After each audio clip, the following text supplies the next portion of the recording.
사랑하는 성도 여러분, 오늘은 우리가 공부해야 될 성경 말씀은 로마서 7장입니다. 로마서 7장 말씀은 참 깊고 때로는 복잡하게 느껴질 수 있는 본문입니다. 우리가 신앙생활하며 겪는 내면의 갈등과 또 복음의 은혜가 얼마나 놀라운지 다시금 깨닫게 해주는 귀한 말씀입니다. 저는 하나님의 은혜로 영국에서 신학교 공부를 한 적이 있습니다. 제가 영국 신학교 다닐 때 기억나는 그림 한 장이 있습니다. 영국의 한 오래된 책방에서 1파운드 주고 구입한 책인데 그 책 속에 있었던 성악 그림이 한 장 있었는데 아직도 제 마음에 남아 있습니다.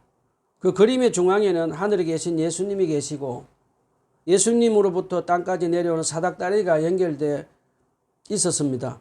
수많은 그리스도인들이 그 사닥다리를 타고 하늘로 올라가고 있었는데 각자 위치가 달랐습니다.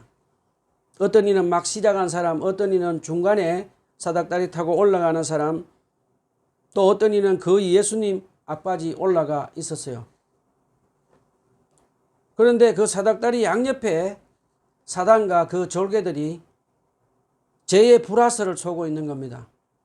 누군가는 그 화살에 맞아 바닥으로 떨어지고 어떤 이는 제일 밑바닥에서 어떤 이는 중간에서 떨어지고 심지어 예수님 얼굴이 보일 정도로 가까이 갔다가 떨어지는 사람도 있었습니다. 저는 그 그림을 보며 이런 마음이 들었습니다. 신앙생활은 평생 악한 사단의 유혹과 내 안의 죄와의 전쟁이구나. 나는 내 힘으로 절대로 못 이기고 오직 예수님 붙잡아야 살아남을 수 있겠구나 한 그 다짐이 아직도 제 마음에 살아 있습니다. 자, 이제 오늘 본문으로 들어가겠습니다. 로마서 7장은 크게 세 부분으로 나뉩니다. 로마서 7장 그 첫 번째 부분입니다. 로마서 7장 1절로 6절 다 같이 읽어봅시다. 시작. 형제 자매 여러분, 나는 율법을 아는 사람들에게 말을 합니다. 율법은 사람이 살아있는 동안에만 그 사람을 지배한다는 것을 알지 못합니까? 결혼한 여자는 그 남편이 살아있는 동안에는 법으로 남편에게 매여 있으나 남편이 죽으면 남편의 법에서 풀려납니다. 그러므로 남편이 살아있는 동안에 그 여자가 다른 남편에게로 가면 그 여자는 가늠한 여자라는 말을 듣게 됩니다.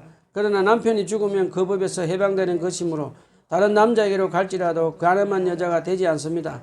나 형제 자매 여러분, 그러므로 여러분도 그리스도의 몸으로 말미암아 율법에 대해서 죽임을 당했습니다. 그래서 여러분은 다른 분, 곧 죽은 사람 가운데서 살아나신 그분에게 속하게 되었습니다. 그것은 우리가 하나님을 위하여 열매를 맺게 하는 위함입니다. 이전에 우리가 육신을 따라 살 때는 율법으로 말미암아 일어나는 죄의 욕정이 우리 몸의 지체 안에서 작용해서 죽음에 이르는 열매를 맺었습니다. 그러나 지금은 우리를 올가먹던 대하여 죽어서 율법에서 풀려났습니다. 그래서 우리는 문자에 얽매인 낡은 정신으로 하나님을 섬기지 않고 성령이 주시는 새 정신으로 하나님을 섬깁니다. 저번 주인 로마서 6장 1절로 11절에서 바울 사도는 십자가에서 우리는 그리스도와 연합해서 이미 죄에 대해서 죽었기 때문에 죄를 다시 지으면 안 된다고 배웠습니다. 그리고 로마서 6장 12절로 23절에서는 더 이상 그리스도인들은 죄의 종이 되지 말고 하나님을 기쁘게 하는 의의 종으로 살며 죄와 싸우며 살 것을 가르쳐 주었습니다. 자, 오늘 본문을 살펴봅시다. 본문 1절로 3절 사도 바울은 먼저 우리에게 결혼 비유를 통해서 율법을 설명합니다. 남편이 있는 동안에는 아내가 법적으로 남편에게 매여 있지만 남편이 죽으면 그 법에서 자유롭게 됩니다. 다른 사람과 결혼해도 죄가 되지 않는다고 설명합니다. 사도 바울은 본문 4절에서 이것을 통해 우리가 예수님과 함께 율법에서 죽었다는 사실을 설명합니다. 율법이라는 옛 남편과 관계는 십자가 위에서 끝났고 이제 우리는 부활하신 예수님을 새 남편으로 새로운 관계를 맺은 새 신부가 되어 하나님을 기쁘게 하며 살게 되었다고 합니다. 본문 5절입니다. 하나님 뜻에 불순종하며 살던 이전에는 우리는 육적인 죄로 인해서 죽음의 열매를 맺었다고 합니다. 그런데 본문 6절에서 사도 바울은 이제는 그동안 우리를 이것도 하지 마라 저것도 하지 마라 하며 그것 봐 너는 몇 계명을 지키지 않았자라고 우리를 정죄하고 올가매던 율법의 조문과 문자에서 풀려나게 되었다고 말씀합니다. 그와 함께 이제 새 시대를 사는 영적인 그리스도인들은 율법 안에 있지 않고 의례 안에 살게 되어 우리 마음 안에 하나님의 율법을 기록해서 우리 마음 안에 내주하시는 성령의 능력으로 부활하신 하나님이신 예수 그리스도의 계명들을 섬기며 살게 된 것을 가르쳐 줍니다. 우리 여기서 질문을 한번 해봅시다. 여러분은 신앙생활하며 아직도 율법에 정죄받고 얽매여 사시고 계십니까? 아니면 우리 마음 안에 내주하시는 성령님의 능력으로 사랑하는 주님의 계명들을 기쁘게 섬기며 사시고 계십니까? 이전에는 하지 마라, 지켜라, 조문 중심의 율법에 우리는 얽매였지만 이제는 성령이 주시는 새 마음과 사랑의 관계 속에서 하나님의 뜻을 이루어가는 것을 기억합시다. 저와 여러분은 이제는 성령 안에서 자유를 누리며 기쁨으로 주님의 뜻을 따라 살아가는 사람들이 다 되었으면 좋겠습니다. 자, 로마서 7장 두 번째 부분입니다. 본문 7절로 13절 읽어봅시다. 시작. 그러면 우리가 무엇이라고 말을 하겠습니까? 율법이 죄입니까? 그럴 수 없습니다. 그러나 율법에 비추어 보지 않았다면 나는 죄가 무엇인지 알지 못하였을 것입니다. 율법에 탐내지 말아라 하지 않았다면 나는 탐심이 무엇인지를 알지 못하였을 것입니다. 그러나 죄는 이 계명을 통하여 틈을 타서 내 속에서 온갖 탐욕을 일으켰습니다. 율법이 없으면 죄는 죽은 것입니다. 전에는 율법이 없어서 내가 살아 있었는데 계명이 들어오니까 죄는 살아나고 나는 죽었습니다. 그래서 나를 생명으로 인도해야 할 그 계명들이 도리어 나를 죽음으로 인도하는 것이 드러났습니다. 제가 그 계명을 통하여 틈을 타서 나를 속이고 또 그 계명으로 나를 죽였습니다. 그러므로 율법은 거룩하며 계명도 거룩하고 의롭고 선한 것입니다. 그러니 그 선한 것이 나에게 죽음을 안겨주었다는 말입니까? 그럴 수 없습니다. 그러나 죄를 드러나게 하려고 제가 그 선한 것을 방편으로 하여 나에게 죽음을 일으켰습니다. 그것은 계명을 방편으로 하여 죄를 극도로 죄답게 되게 하려는 것입니다. 자, 이제부터 사도 바울은 율법을 변호하며 지지합니다. 본문 7절에서 바울 사도는 율법이 죄입니까? 라고 질문하며 율법은 죄가 아니라고 대답을 합니다. 여러분, 바울 사도가 로마서 6장에서 죄가 더한 곳에 은혜가 넘쳐난다는 말을 듣고 오해한 사람들에게 은혜 아래에 있는 사람들은 죄를 더 이상 지으면 안 된다고 가르쳐 준 것 기억하고 계실 것입니다. 이번에는 율법이 죄임이라고 어떤 사람들이 질문합니다. 왜냐하면 율법이 죄와 죽음을 불러올 것이라고 오해하는 사람들에게 그렇지 않다라고 대답을 합니다. 그러면서 바울 사도는 율법은 죄를 드러나게 한다고 합니다. 예를 들어 탐내지 말라 10계명 중에 제일 끝 10번째 계명이 있는데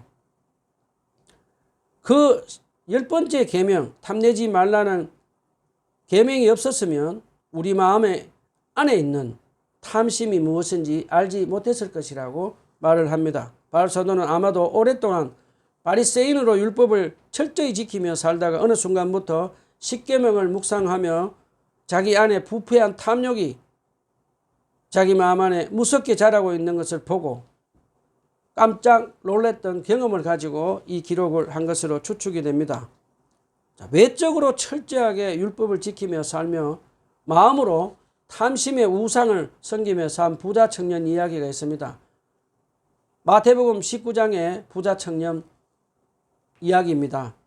그는 계명을 외적으로는 다 지켰다고 했지만 예수님이 내 재산을 팔아 가난한 자에 주고 나를 따르라 하셨을 때 그는 떠났습니다. 왜요? 그 부자 청년 마음속에 하나님보다 더 사랑하는 돈이라는 우상이 있었기 때문입니다. 그 청년은 외적인 율법을 철저하게 지켰지만 그 마음 안에 있는 탐욕의 우상을 버리지는 못했기 때문입니다. 저와 여러분은 우리 마음 안에 하나님보다 더 믿고 의지하는 탐심의 우상이 있으면 지금 빨리 마음에서 내려놓으시기를 바랍니다. 자, 본문 8절입니다. 바울 사도는 탐내지 말라는 10번째 10계명이 그의 마음 안에 온갖 탐욕을 일으킬 수 있는 것을 본다고 말을 합니다. 예를 들면 이런 겁니다. 우리는 날마다 제가 아담과 하와처럼 선악과를 따먹지 말라는 금단의 열매를 따먹고 싶은 유혹을 받으며 사는 것을 봅니다. 예를 들어 이런 겁니다. 우리는 날마다 제가 아담과 하와처럼 선악과를 따먹지 말라는 금단의 열매를 따먹고 싶은 유혹을 받으며 사는 것을 봅니다. 예를 들어 도로 표지판에 정지 혹은 속도를 줄이시오라고 써인 것을 보며 우리의 타락한 옛사람의 본성은 왜 내가 저걸 지켜야 되지? 라고 하며 반응하는 것을 봅니다. 이와 같이 율법은 거룩하지만 죄는 그것을 통해 사람을 유혹하고 하나님 뜻에 불순종하게 하는 죽음에 이르게 하는 것을 가르쳐 줍니다. 자, 계속해서 본문 9절과 10절입니다. 바울사도는 자기 자신과 마치 이스라엘 백성들이 이집트 종노릇 하다가 해방되어서 그동안 죄를 잘 모르고 살다가 시내산에서 율법을 받은 후에 그들 마음 안에 있는 죄성이 그대로 다 드러난 것과 같은 것을 설명을 해주고 있습니다. 지금 우리 시대에 적용해 보면 세상에 살면서 죄를 모르다가 교회에 와서 성경 말씀을 배우면서 내 마음 안에 있는 죄가 드러나게 되는 것과 같은 경우입니다. 본문 11절입니다.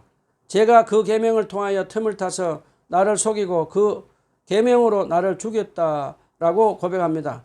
제가 그 계명을 통하여 틈을 타서 나를 속이고 라는 말씀을 한번 생각해 봅시다. 속이고라는 헬라어 원문은 엑사파토라고 미혹하다라는 그런 뜻입니다. 창세기 2장에서 하나님이 선악과를 따먹지 말라라고 하시면서 따먹으면 정령 죽으리라고 하와에게 말씀하셨는데 악한 사단이 뱀 속에 들어가서 하와에게 선악과를 따먹어도 죽지 않고 하나님처럼 된다고 유혹하고 원죄를 짓게 했습니다. 오늘날에도 악한 사단은 우리들에게 하나님의 뜻에 불순종하며 살도록 타락한 옛사람의 본성을 충동질하며 유혹하여 하나님과 원수되게 해서 우리를 죽음으로 이끄는 악한 사단을 기억하며 악한 사단을 조심하며 살아야겠습니다.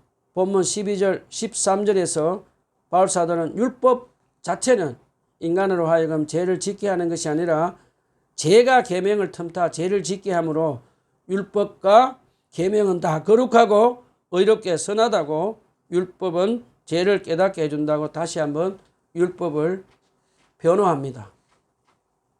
자, 이제 로마서 7장 세 번째 마지막 부분입니다. 자, 바울사도는 우리에게 율법은 내적 갈등 그리고 죄에서 우리를 구원할 수 없는 연약함이 있다고 가르쳐 줍니다. 본문 14절로 25절 다 같이 읽어봅시다. 시작. 우리는 율법이 신령한 것인 줄 압니다. 그러나 나는 육정에 매인 존재로서 제 아래에 팔린 몸입니다. 나는 내가 하는 일을 도무지 알 수가 없습니다. 내가 해야겠다고 생각하는 일은 하지 않고 도리어 해서는 안 되겠다고 생각하는 일을 하고 있으니 말입니다. 내가 그런 일을 하면서도 그것을 해서는 안 되겠다고 생각하는 것은 곧 율법이 서다라는 사실에 동의하는 것입니다. 그렇다면 그와 같은 일을 하는 것은 내가 아니라 내 속에 자리를 잡고 있는 죄입니다. 나는 내 속에 곧 내 육신 속에 선한 것이 깃들어 있지 않다는 것을 압니다. 나는 선을 행하려는 의의가 있으나 그것을 실행하지 않으니 말입니다. 나는 내가 원하는 선한 일을 하지 않고 도리어 원하지 않는 일을 악한 일을 합니다. 내가 해서는 안 되는 것을 하며 그것을 하는 것은 내가 아니라 내 속에 자리 잡고 있는 죄입니다. 여기서 나는 법칙 하나를 발견하였습니다. 곧 나는 선을 행하려고 하는데 그러한 나에게 악이 붙어 있다는 것입니다. 나는 속사람으로는 하느님 법을 즐거워하나 내 지체에는 다른 법이 있어서 내 마음의 법과 맞서서 싸우며 내 지체에 있는 죄의 법에 나를 포로로 만드는 것을 봅니다. 아, 나는 비참한 사람입니다. 누가 이 죽음의 몸에서 나를 건져주겠습니까? 우리 주 예수 그리스도를 통하여 나를 건져주신 하나님께 감사를 드립니다. 그러니 내 자신은 마음으로는 하는 법을 섬기고 육신으로는 죄의 법을 섬기고 있습니다. 바울사도는 부활하신 예수님을 다메섹에서 만나고 새 생명을 얻고 죄에서 해방이 되었습니다. 그런데 막상 그리스도인으로 살려고 해보니 자기 영혼 속에 있던 옛 습관들이 자기를 계속해서 끌어당기는 경험을 한 것을 지금 기록을 했습니다. 바울사도는 믿음으로 바로 살려고 하면 할수록 영혼과 육체의 싸움이 더 치열하게 느끼는 것을 느낍니다. 그리고 바울사도가 하나님 뜻에 순종하라고 하면 할수록 타락한 육체가 방해하는 것을 설명해 줍니다. 본문 14절입니다. 바울사도는 율법을 선하지만 육정의 메인 존재로 자기 스스로는 죄의 노예 상태에서 빠져나올 수 없음을 고백합니다. 우리 그리스도인들은 아직도 아담의 타락한 옛사람의 악한 죄의 뿌리가 우리 안에 남아있음을 알 수 있습니다. 본문 15절입니다. 바울사도는 내가 하는 일이 스스로 이해가 되지 않는다고 합니다. 왜냐하면 자기가 원하는 선한 일을 하지 않고 도리어 미워하는 악한 일을 하는 것을 본다고 말합니다. 본문 16절입니다. 바울사도는 악한 일을 하면서도 그것을 하면 안 된다는 생각을 하게 하는 것은 분명히 선한 율법이 있다는 것을 시인합니다. 본문 17절로 18절입니다. 그런데 이제는 그것을 행하는 자가 내가 아니고 죄라고 고백합니다. 바울사도의 이 고백은 죄를 핑계대고자 하는 마음이 아닙니다. 사도 바울의 고백은 하나님 앞에서 의롭다고 인정받은 자라도 부패하고 타락한 옛사람의 본성인 죄가 아직도 잔재하고 있다는 것을 가르쳐 줍니다. 본문 19절입니다. 바울사도는 인간의 의지와 노력으로 선을 행할 수 없고 악이 반복되는 것을 본다고 설명하며 우리는 끊임없이 죄와 싸워야 하는 것을 가르쳐 줍니다. 우리도 바울사도처럼 우리 마음 안에는 두 마음으로 나뉘어서 있습니다. 절대로 이 두 마음은 합쳐지지 않습니다. 어떤 때는 선을 행하며 살려고 하지만 악한 죄가 나를 유혹해서 내 영이 악에게 끌려갈 때도 있는 것을 우리는 경험합니다. 자, 본문 20절입니다. 바울사도는 자기 속에 있는 죄가 얼마나 뿌리 깊이 자리 잡고 있으면서 하나님의 뜻에 불순종하게 하는 악을 행하는 것을 본다고 설명합니다. 본문 21절입니다. 바울사도는 자기 마음 안에 있는 한 법칙을 깨달았다고 고백합니다. 자기 안에 선을 행하고자 하는 마음과 더불어 악을 행하고자 하는 두 마음과 의지가 공존하고 있다는 것을 깨닫게 됐다고 가르쳐 줍니다. 본문 22절, 23절입니다. 내 지체에 있는 죄의 법에 나를 포로로 만드는 것을 봅니다. 라고 고백하며 바울사도는 자기 마음 안에서 악한 일을 하는 육신에게 패해서 쓰러지는 쓰라린 아픔과 고통을 지금 경험하는 것을 우리에게 가르쳐 줍니다. 본문 24절입니다. 바울사도는 자기 마음 안에서 악한 죄에게 패배한 자신을 바라보면서 나는 비참한 사람입니다. 누가 이 죽음의 몸에서 나를 건져주겠습니까? 라고 절망의 탄식을 합니다. 그런데 바울사도는 본문 25절에서 그 대답을 합니다. 율법은 죄를 드러내지만 죄를 이길 능력을 주지 못합니다. 하지만 예수님은 우리를 죄에서 건져내시는 능력이 되십니다. 바울사도는 깨달았습니다. 인간의 힘으로도 율법으로도 우리를 죄에서 건질 수 없다는 사실을요. 오직 예수 그리스도만이 우리를 구원하실 수 있습니다. 이것이 바로 복음입니다. 그래서 바울은 예수님을 보내주신 하나님의 사랑에 감사했습니다. 아멘. 어느 목사님의 이야기입니다. 한 집사님이 어느 날 밤에 목사님께 전화를 해서 이렇게 말했습니다. 목사님, 저는 더 이상 교회를 다닐 자신이 없습니다. 세례도 받고 집사도 됐는데 여전히 옛날처럼 똑같은 죄를 짓는 제 모습을 보면서 너무 양심이 고통스러워 견딜 수가 없습니다. 그래서 이제 교회 다니지 않겠습니다. 라고 말을 했다고 합니다. 그때 목사님이 이렇게 말씀하셨답니다. 집사님, 저는 그 고백이 오히려 기쁩니다. 이제 집사님의 양심이 살아있다는 증거입니다. 성령님이 일하고 계시다는 증거입니다. 세상 사람들은 죄를 지어도 괴롭지 않습니다. 하지만 믿는 사람은 죄를 지으면 괴롭습니다. 이제 믿음의 전쟁이 시작된 겁니다. 포기하지 마시고 끝까지 싸우고 가세요라고 권면을 했다고 합니다. 그러자 그 말씀을 들은 그 집사님은 그 영적 싸움을 통해서 더 깊은 믿음의 사람으로 성장해 갔다고 합니다. 말씀을 마무리합시다. 사랑하는 형제 자매 여러분, 우리도 바울처럼 영적 싸움 속에 있습니다. 내 속사람과 옛사람이 충돌하고 선과 악이 싸우고 있습니다. 그러나 낙심하지 맙시다. 예수님은 우리를 포기하지 않으십니다. 성령님은 오늘도 우리를 도우십니다. 그런데 우리 힘만으로 절대로 안 됩니다. 하지만 예수님의 은혜로 성령님의 도우심으로 우리는 다시 일어설 수 있습니다. 오늘도 사랑하는 우리 주님을 붙들고 믿음으로 싸워 갑시다. 끝까지 포기하지 맙시다. 그리고 사랑하는 주님, 제 삶을 다시 주님께 부탁드립니다. 라고 고백하며 살아갑시다. 기도합시다.